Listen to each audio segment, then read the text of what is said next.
that I did as part of the Manticore project with my collaborators at the University of Chicago, John Reppy and Nora Sandler, and at the University of Rochester, Matthew Fluitt and Matthew Lee. And so despite the fact that I'm going to talk about higher order optimizations and control flow analysis, I would ask all of you who work on mainly type-directed optimizations to keep one ear open. So this talk is not just for people implementing back-end of scheme compilers. And I put Simon up there because about 8 years ago, when I was just a wee young graduate student, Simon came to visit, and I was working on control flow analysis-based optimizations, and he asked me basically, why should I care about these at all? And from the point of view of GHC and traditional CFA-based optimizations, that's pretty true. Right? Most of the optimizations that we do using control flow analysis, in particular call convention optimization and coercion cancellation, can be done just as easily with the type information that's hanging around in the compiler anyway. And so we had a wonderful walk back from lunch where I questioned the fact that I had joined graduate school, and we sort of agreed that useless variable elimination might be nice, but not quite nice enough to start using control flow analysis in a compiler like GHC. Many years later, though, I did identify what was sort of the missing optimization, the missing piece that control flow analysis brings that's very difficult to do in the context of a type-driven optimizing compiler. So inlining, first-order inlining in particular, is widely available in most optimizing compilers. So if it's lexically apparent what the target of a function call is, and your compiler's heuristics make you believe that it would be profitable to inline the body of that function, we can go ahead and inline it. But the higher order case, where we've captured a closure, passed it along through some code, and then we make an indirect call to that function, that doesn't get optimized very well.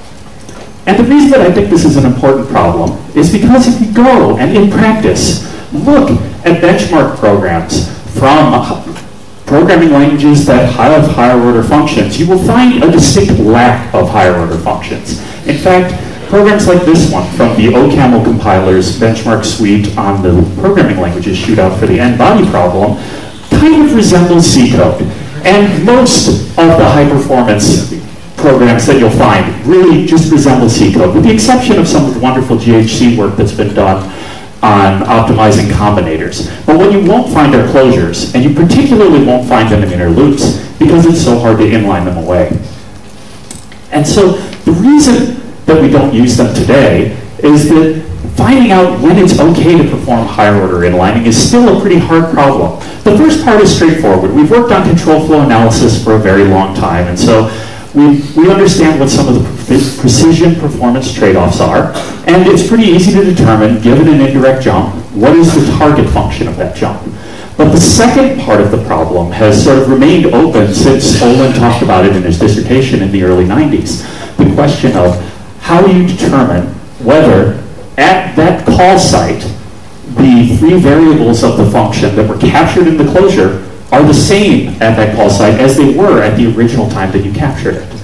Olin looked at solving it by performing an environment analysis, basically rerunning control flow analysis. And despite all of the work that we've done tuning control flow analysis, you still wouldn't want to run it once for each and every potential inlining site. There is some work that was done in Shea Scheme that uses the JIT compiler to perform a quick check of the environment to see if they're if it's compatible and to inline it in that case. But other than that, for upfront static compilers, there's nothing I'm aware of for handling it. And so what we've done in this work is come up with a new analysis that allows us to determine when it is safe to perform higher order inlining. And the key insight is, rather than trying to determine are these environments consonant, that is, are the two environments exactly identical, instead what we're going to do is look at the path through the program and say, from the point where we captured the closure to the point where we actually want to perform the inlining, is there any place along this path where the binding of that variable could have changed? And if the answer is no, then we believe it's safe to perform the inlining. And if your compiler believes it should, then it does go right ahead. And if not, then it's potentially unsafe, and we have to back it out and can't perform the inlining. And the great thing about this is that this also captures a whole lot of ad hoc higher order inlining rules. So, for example, when I worked on Scheme 48 many decades ago, you had to tell the compiler very specifically if you were going to do things like change the binding of plus, because it assumed that top-level bindings like plus would never change, so that you could say, well, this is almost a environment, this is almost a closure without any free variables, well, except for plus, but ignore that, it won't change. So this assumes that entire set of sort of ad hoc heuristics that have been baked into compilers in order to allow some smaller cases. And so the technique that we use for higher order inlining here is first we normalize the program so that we have a way of uniquely identifying each of the expressions in that program with numbers. We also add annotations for all of the places where the variables can be bound within the program.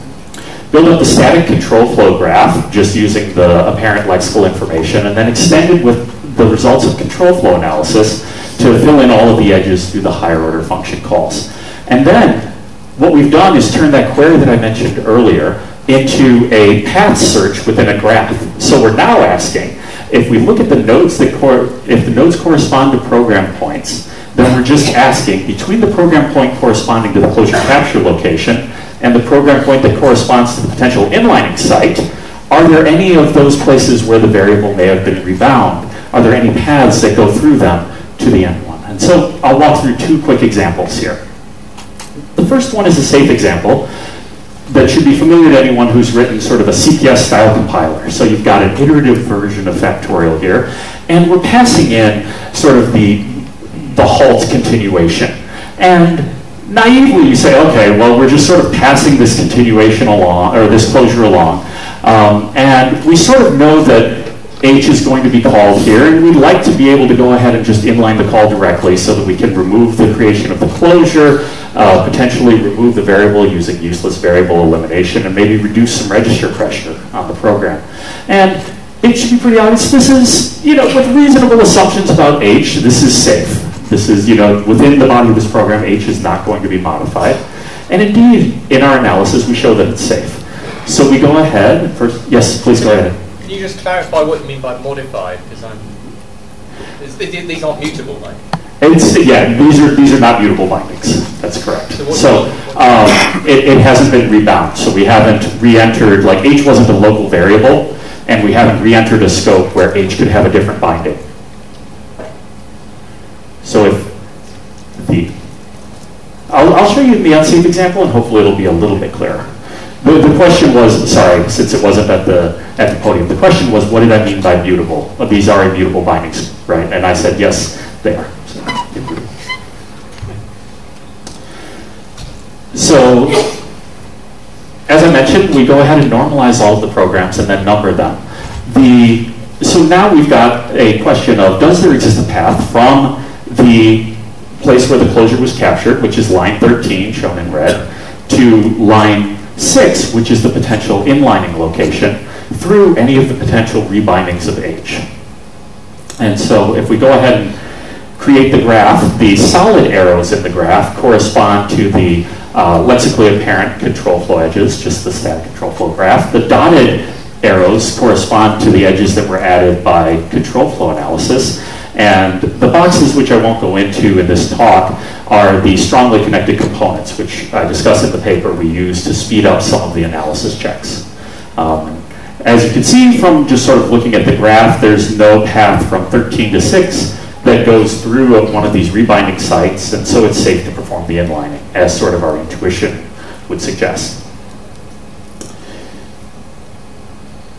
On the other hand, this is an unsafe example.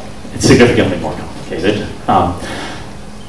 The function make takes an integer I and then captures it in two function closures that it returns.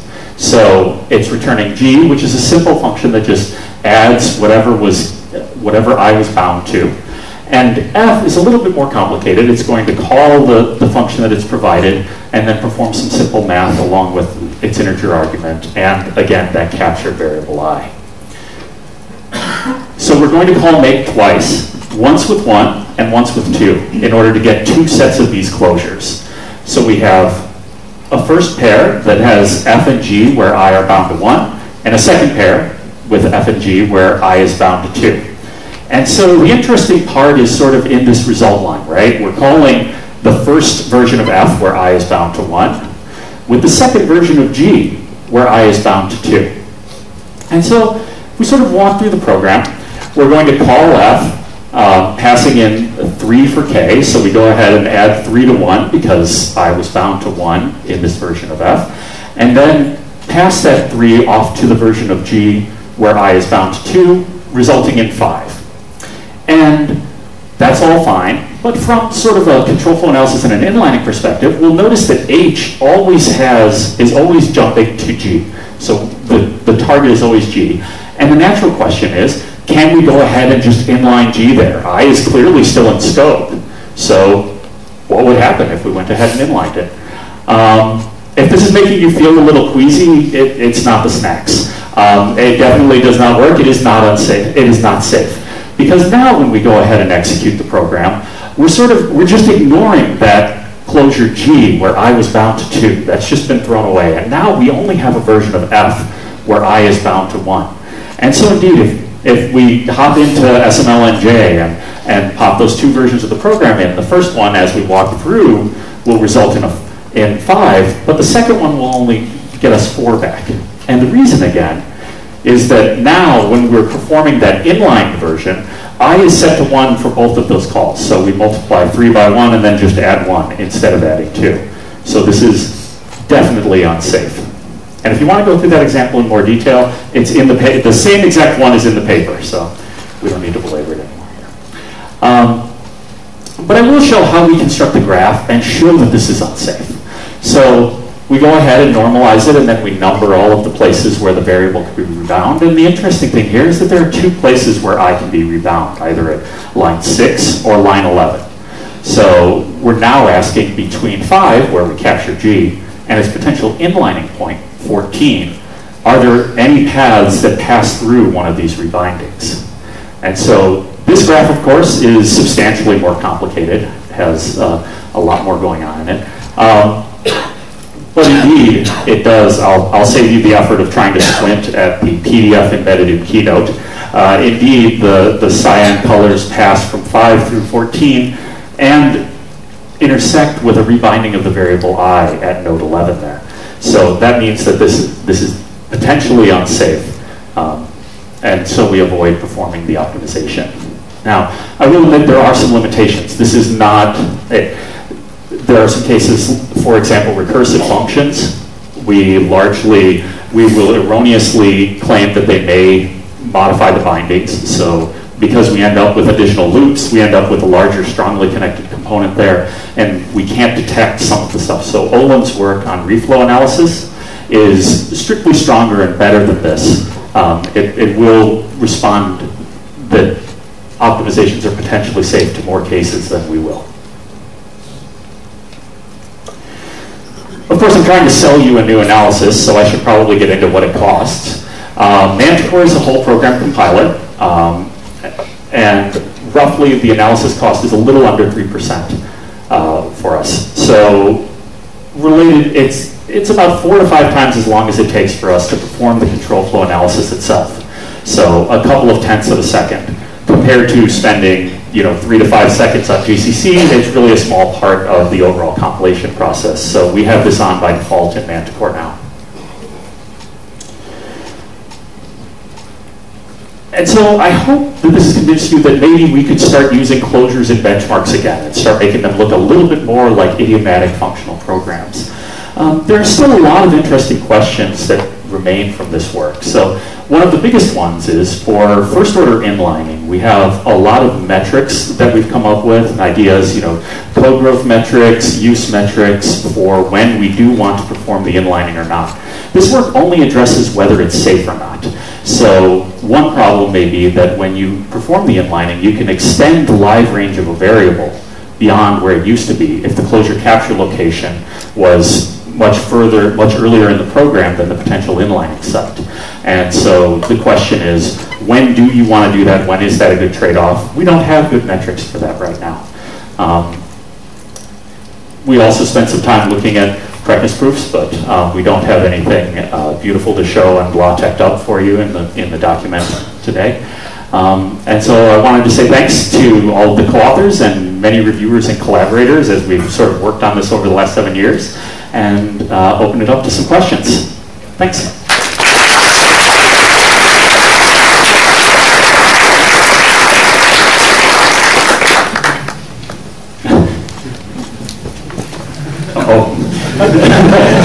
Well, I even have the same sweatshirt, to be happy to hear as you had in your picture.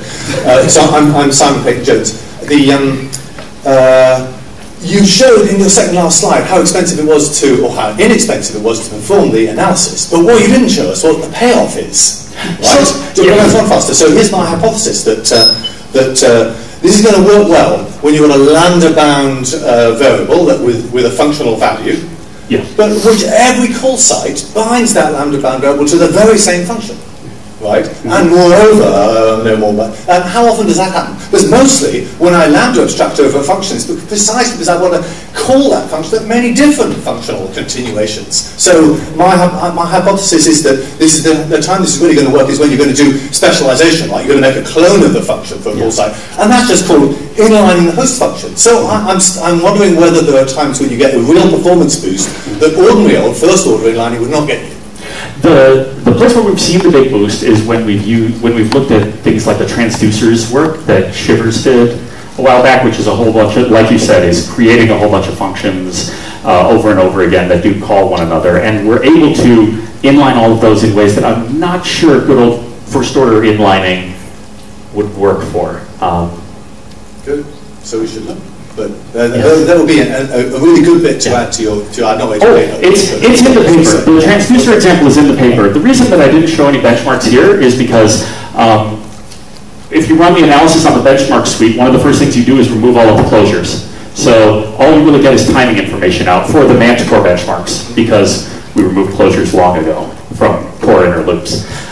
So it's sort of difficult to say what is the value of an analysis technique for an optimization for something you've been manually optimizing for 10 years. Okay, I'm Josef Svenningsson from Chalmers.